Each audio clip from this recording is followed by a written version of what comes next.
I didn't know before what happens far away from big cities, on the border of civilization. Until I came here myself. I work in the rescue service and our unit is located in a small province bordering the endless taiga. And now I want to tell you about some strange things that over time have grown into some incredible coincidences, and then into frightening patterns. I'm sitting in front of a slightly ajar window and I'm almost falling asleep. I should go home, but I just can't do it anymore. The late evening hides the remnants of light, and the approaching sleep hides the remnants of my anxiety. It will return.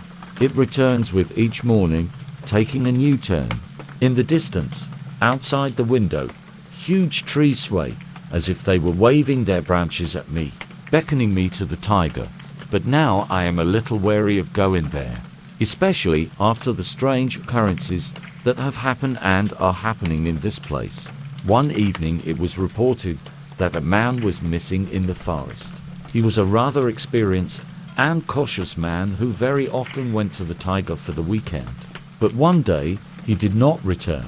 Our search and rescue team went after him.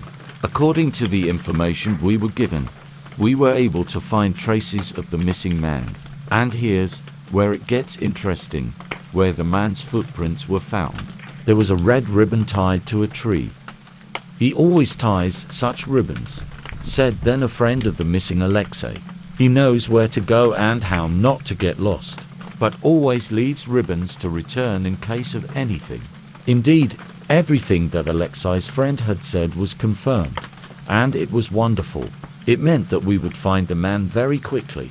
The tapes were every few meters, and we walked further and further. It was already getting evening. Darkness was taking over the taiga, but we did not stop searching. We walked a few kilometers like this, greatly surprised by the number of these ribbons. But the real surprise caught up with us a little further on. At one moment we saw that there were more red ribbons. "Look," my partner said, grabbing me by the shoulder.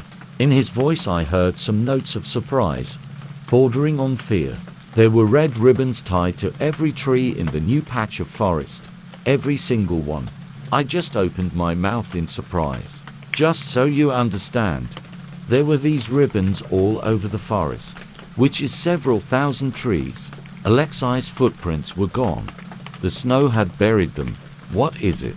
I asked myself a question and went to inspect the area. I couldn't answer that question and neither could anyone else. The missing Alexei was never found. And there is a certain mystery in this case that does not give me peace. The tapes that were before this plot were of different lengths and widths.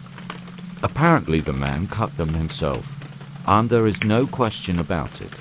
The question is this: those tapes that were on that very strange news section were the same.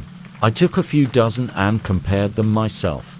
The length, width, color, even the borders are the same, as if they were copied, which is impossible. I don't know who did it and most importantly how, but I can guess why.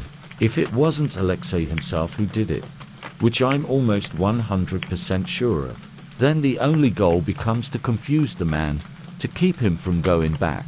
And that's actually frightening.